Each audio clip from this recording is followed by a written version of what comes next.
Gracias por sintonizarnos a través de Plataforma Electoral. Esto es Entérate, un espacio de difusión de las actividades institucionales, académicas y de actualización del Tribunal Electoral del Poder Judicial de la Federación.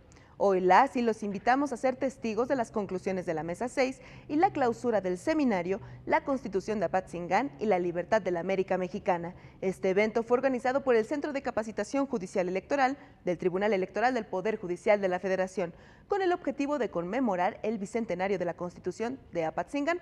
Esta Constitución es un documento fundamental y precedente de nuestra actual Constitución política y fue obra del visionario José María Morelos y Pavón, que dio a nuestro país su primer intento de institucionalidad y la forma republicana de gobierno. Fue él quien aseguró que era imperioso promulgar una Constitución liberal que estructurara a México como una nueva nación libre y soberana, con un gobierno representativo, una división de poderes y un indispensable respeto a las desconocidas garantías de propiedad, libertad de prensa y de igualdad.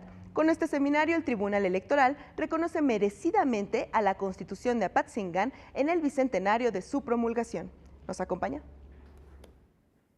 Muchas gracias, doctor David Cienfuegos. Les recuerdo al auditorio que estamos ya por cerrar con el tema de las preguntas, así que por favor, si tienen alguien más, se sirvan formularlas para pasarlas aquí a la mesa. Le agradezco profundamente al doctor David Cienfuegos pues esta reflexión y además con su característica principal provocadora en cuanto a nos establece desde un punto de vista los beneficios que tuvo, los beneficios que tuvo la diversidad conceptual del modelo de proyecto que se quería a través de esta pluralidad de opiniones que favorecieron justamente las bases de la construcción de dicho modelo. Y digo yo, en cuanto a la provocación, dada la tesis que sostiene en señalar que desde estos orígenes ya se decantaba un modelo de defensa de la Constitución, un esquema de resolución o por lo menos de advertencia de colisión de diferentes tipos de derechos, entre algunos de ellos fundamentales y otros de carácter individual frente a los derechos de la colectividad. Asimismo, nos establece la importancia que tenía la definición del papel del poder público frente a un nuevo concepto que era la construcción de la ciudadanía. Y bajo todo este esquema se señala que en este asunto del control de la constitucionalidad y de la forma de gobierno se encuentra un sujeto legitimado, no diferenciado, que es el ciudadano en el cual reside absolutamente todo el poder soberano. Muchísimas gracias.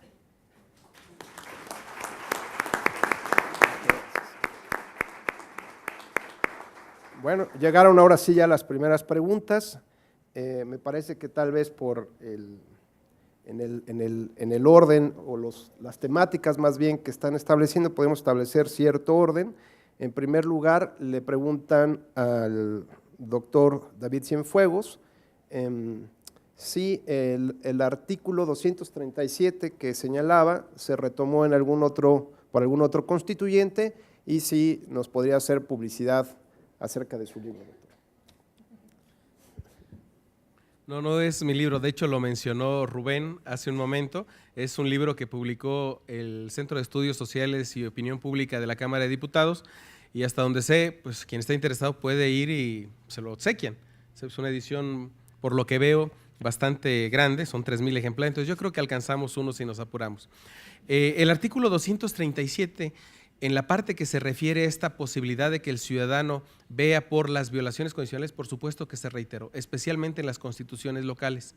Hay que recordar que entre 1824 y 1828 se dictaron la mayoría de las constituciones de las 19 entidades que iban a formar esta federación, y ahí se establecieron, entre otras de las obligaciones, para los ciudadanos, la de ver, ¿sí?, porque no se violara la Constitución, pues estar atentos a que no se violara la Constitución. Entonces sí se reiteró, y me parece que es una parte que también ha sido poco explorada. En la actualidad, pues nosotros nos preguntaríamos por estas violaciones a la Constitución, y nos damos cuenta que, al menos en el modelo actual mexicano, la legitimidad o la legitimación activa para promover violaciones constitucionales por parte de las autoridades estaba limitada hasta hace poco tiempo por la afectación directa, y que en el caso de las controversias constitucionales o de las acciones de inconstitucionalidad todavía no hay legitimación, dado que la propia Constitución establece los sujetos legitimados distintos de los ciudadanos, por supuesto. Muchas gracias, doctor. Aquí formulan dos preguntas, ambas están relacionadas, las dirigen hacia el doctor David Cienfuegos y al doctor José Herrera Peña. En una de ellas nos pregunta un compañero, dice: naturalmente toda persona que está en contra del sistema instaurado en un lugar determinado, llamémosle sistema político, pretende lograr a través de un movimiento social instaurar un poder soberano fuerte. Sin embargo, este es un concepto vago, por lo que en principio la pregunta va dirigida al doctor José Herrera Peña, especificara si esta fuerza política, lo que decimos la intensidad en el ejercicio del poder, si esta fuerza es política, social, bélica, económica o intelectual, o de qué tipo de fuerza es la que se refiere. Y esta la completaríamos con otra pregunta de otro compañero que señala, y que va dirigida al doctor David Cienfuegos: ¿la conformación del Estado mexicano es producto de una necesidad política independentista o de aspiración social de identidad nacional integradora? Me la repito porque creo que la leí bastante mal. ¿La conformación del Estado mexicano es producto de una necesidad política independentista o aspiración social de identidad nacional integradora?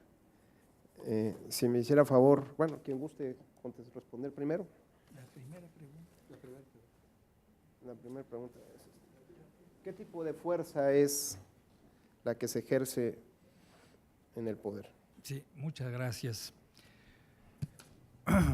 Es que es una pregunta tan larga que en realidad es conjunto de preguntas. Una persona que está en contra del sistema instaurado, un sistema político, pretende lograr a través de un movimiento social, bueno, que una persona pretenda instaurar un movimiento social o lograr un movimiento, a través de un movimiento social, instaurar un poder soberano fuerte, es algo verdaderamente heroico, extraordinario, increíble, porque una persona en contra de un poder es un grano de arena en contra de un sistema planetario. No es posible. Ahora, cuando se habla de un poder soberano fuerte, este es un concepto vago. Bueno, el poder, los poderes forman, constituyen, son los órganos del Estado. Ahora, un Estado debe ser fuerte en todos sentidos, fuerte económicamente, políticamente, socialmente, militarmente, culturalmente, en fin, debe ser fuerte en todos los órdenes de la existencia humana, para poder encauzar, dirigir e inclusive hacer crecer esas necesidades y esas energías, esas fuerzas. Pues el Estado moderno se divide en tres órganos, en tres poderes. Claro que mientras mayor efectividad tengan los poderes para realizar sus funciones y sus metas, pues el Estado será desde luego más fuerte. Recordemos que el Estado no solamente son los órganos del poder. El Estado está formado por, recordemos nuevamente la definición, por un territorio, una población y desde luego el poder político sujeto a la ley. Entonces, un Estado fuerte debe estar formado por poderes fuertes que cumplan, que puedan ejercer sus atribuciones. Cuando un poder es débil, bueno, en el caso de Apatzingán tenemos ahí un intento de formar un Estado fuerte para alcanzar una meta, porque es un decreto constitucional para la libertad de la América mexicana.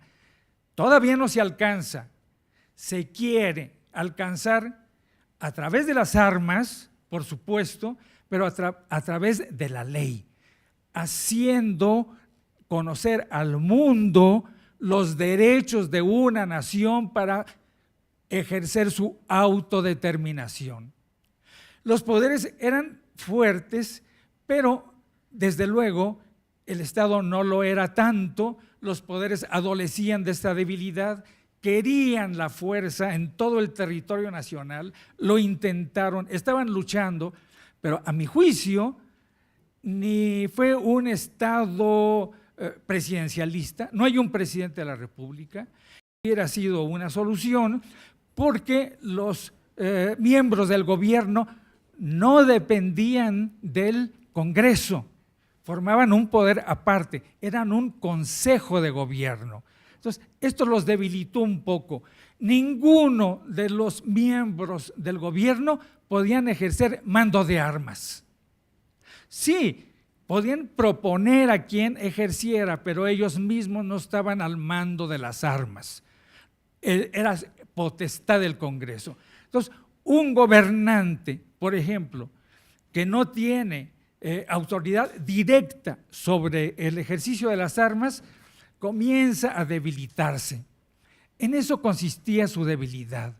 Entonces, esta fuerza es política, social, bélica, económica e intelectual, ¿o qué tipo de fuerzas? Son todas las fuerzas. Ya en la mesa anterior se habló del derecho a la cultura, del derecho a la educación. En esta mesa anterior también, y en esta misma mesa se ha hablado del derecho a la libertad, a toda clase de libertades, a la igualdad, a la seguridad, a la propiedad, el derecho a la justicia. Entonces, es, digamos, un cúmulo, un conglomerado de energías que deben ser canalizadas, reguladas, ejercidas por poderes fuertes. En este caso no lo fueron tanto. Y se explica por qué. Era el temor al bonapartismo. Es que después de la Revolución Francesa, ustedes lo saben bien, había venido el terror y después del terror se había impuesto Napoleón, quien era actualmente emperador de Francia, rey de las Indias, y su hermano rey de las Españas y de las Indias. Entonces, el temor a un personaje que ejerciera mando militar era un peligro para la libertad de los ciudadanos y del propio Estado. Por eso los constituyentes de Apatzingán procuraron que ninguno de los individuos tuviese esa posibilidad de perpetuarse como dictador, como después los hubo en el curso del siglo XIX. Esa es, a mi juicio, la clase de estados fuertes, que ninguno estorbe al otro, sino al contrario, que lo complemente, que lo apoye.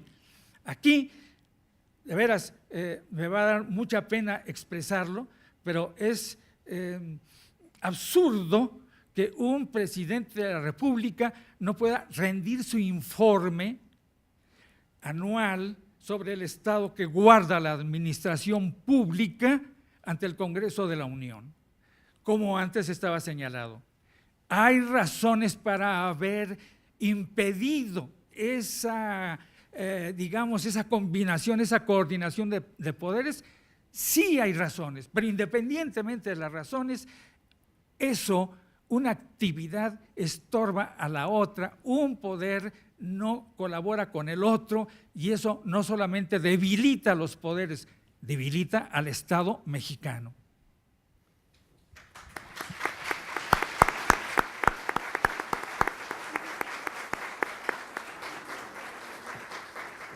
Gracias, doctor. David, por favor. Gracias. Con relación a la pregunta que agradezco, ¿verdad?, respecto de la creación del Estado mexicano, y si este fue una necesidad política independentista o una aspiración social de identidad nacional integradora, debo recordar también que, más bien, hacer una contrapregunta. ¿Qué entendemos por el Estado mexicano a la luz de lo que ha mencionado el doctor Herrera Peña? Y por otro lado, entender que al final del día, cuando nosotros estamos analizando algo que pasó hace 200 años, estamos dando nuestra interpretación con categorías que utilizamos hoy día, con conceptos a los cuales hemos dado un contenido hoy día y que difícilmente podemos a la distancia preguntar cuál era realmente el pensamiento que tenía cada uno de los diputados o la representación nacional en su conjunto. Evidentemente, si lo vemos como una necesidad política que independentista, por supuesto que es una necesidad política independentista, la que va a transitar, ¿verdad?, en 1821, después de la reinstauración de la monarquía absoluta, porque querían independizarse de una corona que les estaba exigiendo demasiados impuestos y lo que buscaron fue un mecanismo que permitiera separarse de la corona.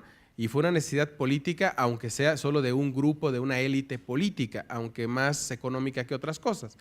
Pero si lo vemos desde la perspectiva de una historia de bronce, ¿verdad? Por supuesto, nuestras reivindicaciones independentistas pasan por la construcción de un ideario. Hoy día hablamos, ¿verdad?, que la patria es primero, el concepto de patriotismo que se estaba conformando en aquel momento. Entonces, creo que podemos utilizar, a partir de la coyuntura que se da en 1821, una noción distinta para entender si se trataba de esta necesidad política o si se podía ver como una aspiración social. Una aspiración social me parece que es demasiado arriesgado señalarlo, a menos que se esté pensando en este primer movimiento insurgente.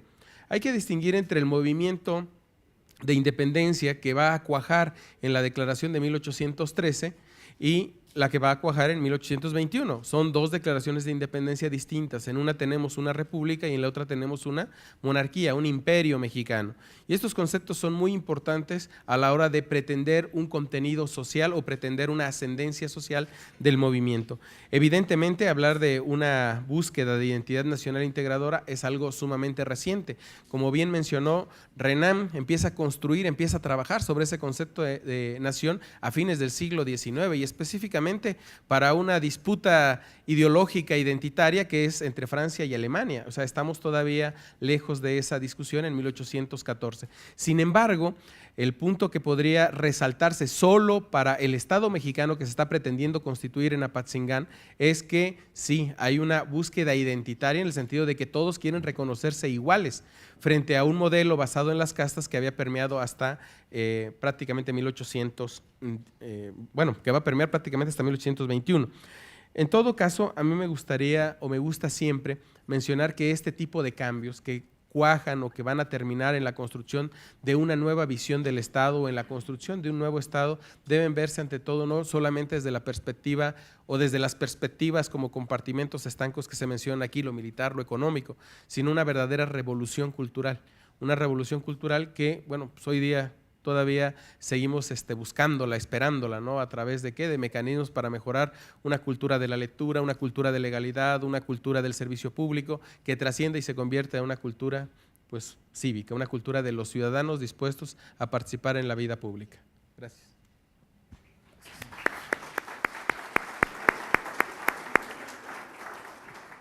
La siguiente pregunta, como todos se imaginarán, efectivamente es para la doctora Georgina López. Y preguntan, ¿cree que con la creación de organismos constitucionalmente autónomos, la división de poderes debe replantearse nuevamente en México o aún puede hablarse de solo 3 poderes, como lo plantearon las constituciones del siglo XIX entre ellas la de Apatzingán.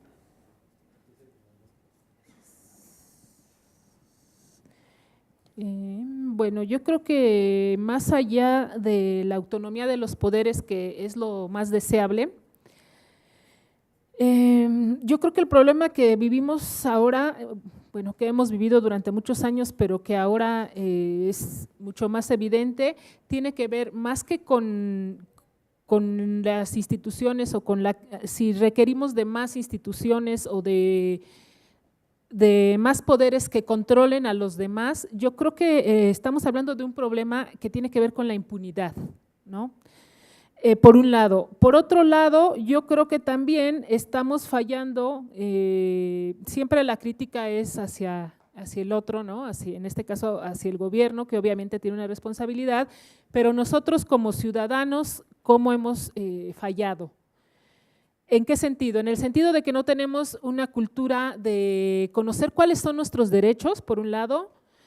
Por otro lado, conocer cuáles son las obligaciones de cada institución, de cada poder en el que se divide nuestro gobierno, y a partir de ahí entonces poder definir pues de qué forma tenemos que reclamar precisamente la defensa de nuestros derechos por un lado y el que se cumplan con las responsabilidades de quienes representan a los poderes de gobierno. Yo creo que esa es la parte que nos toca a nosotros como ciudadanos. Si pensamos en estos personajes, no solamente de la Constitución de Apatzingán, sino todos aquellos personajes en la historia que han pugnado por un cambio drástico, un cambio político drástico, tenemos que darnos cuenta que las propuestas que ellos hacen parten de un conocimiento de sus derechos, ¿no? Ellos, o lo que en ese momento consideran que son sus derechos, si no como ciudadanos, sí como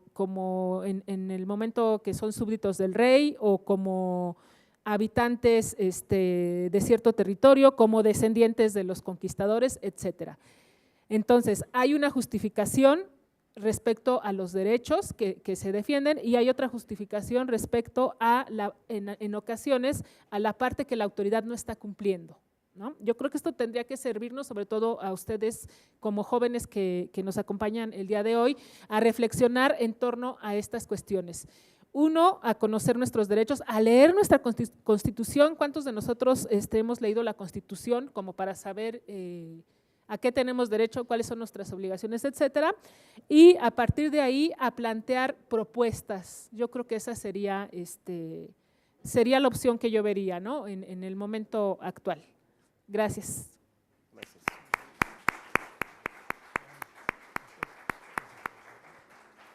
Gracias, doctora. Bueno, tenemos todavía dos preguntas más, dado que nos estamos extendiendo ya en los tiempos programados para la organización de este evento. El doctor José Herrera Peña daría respuesta por correo electrónico, dado que así también se prevé este mecanismo. Bueno, pues finalmente quisiera yo agradecer la generosidad de nuestros expositores, no solamente por habernos compartido la profundidad de estas reflexiones, sino seguramente los incontables días con sus noches que han pasado dedicados a todas estas temáticas. Muchísimas gracias por su participación. Gracias, Luz.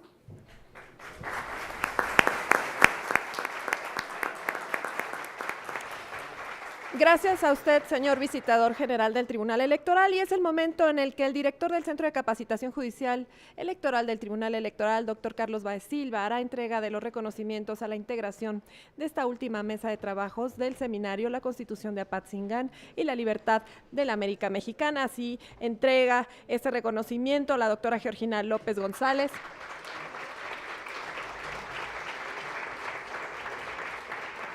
al maestro Rubén Becerra Rojas Vertis, a David Cienfuegos Salgado y al doctor José Herrera Peña.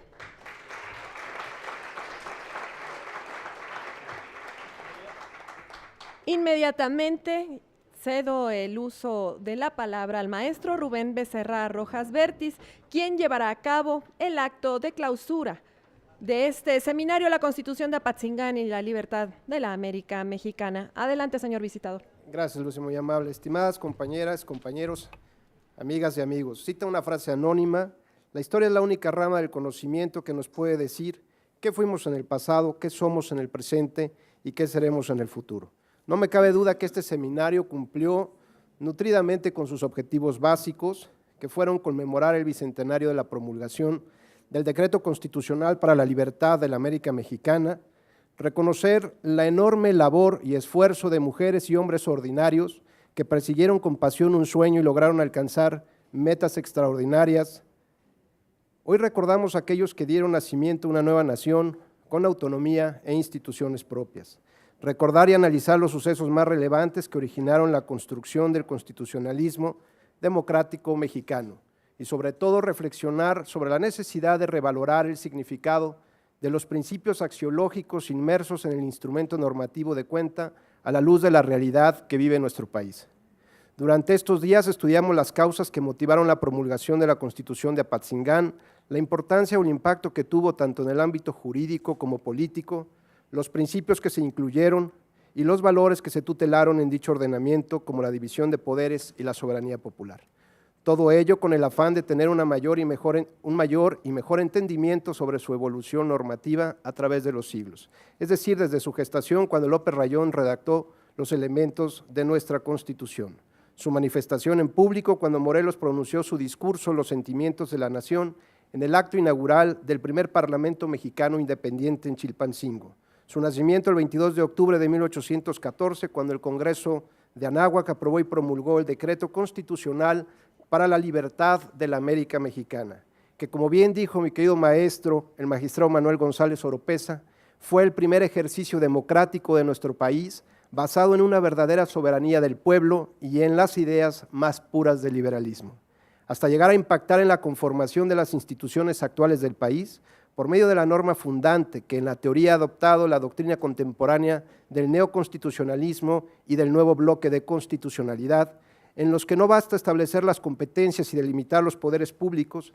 sino que debe sujetarse al Estado, a respetar, garantizar invariablemente los derechos y las prerrogativas de todas y todos los ciudadanos, habitantes y residentes en este país, como el tan anhelado derecho a la verdad. En el Tribunal Electoral del Poder Judicial de la Federación, estamos conscientes sobre la importancia de realizar este tipo de foros, pues brinda la oportunidad a nuestros funcionarios y al público en general de allegarse de conocimientos académicos del más alto nivel por medio de pláticas con expertos en la materia, nutriendo así el pensamiento crítico de la ciudadanía y de nuestro personal, lo cual contribuye al fortalecimiento de nuestras instituciones y a la consolidación de la democracia.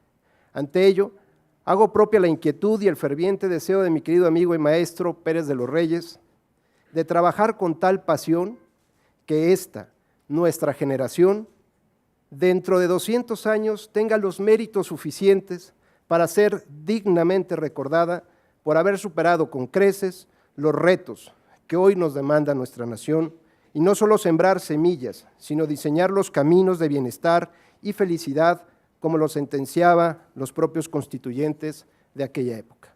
Finalmente, quiero agradecer la participación de los magistrados de la Sala Superior, de los académicos y especialistas que hicieron realidad este evento, reconocer la labor incansable del Centro de Capacitación Judicial Electoral y de todo el personal que se involucró en este proyecto por haber organizado con tan altos estándares el seminario que nos congrega. Y aplaudo el esfuerzo del auditorio, sobre todo, por acompañarnos durante estos días. Muchas gracias.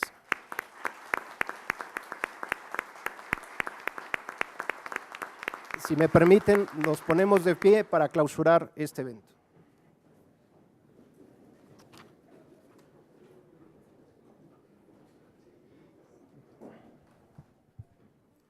De esta forma, y a nombre del presidente del Tribunal Electoral del Poder Judicial de la Federación, magistrado José Alejandro Luna Ramos, siendo las 14:21 del viernes 24 de octubre de 2014, declaro clausurado formalmente el seminario la Constitución de Apatzingán y la libertad de la América Mexicana. Muy buenas tardes a todos y gracias por su participación.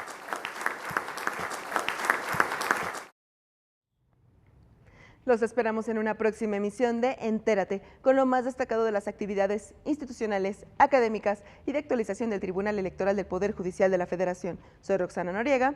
Hasta la próxima.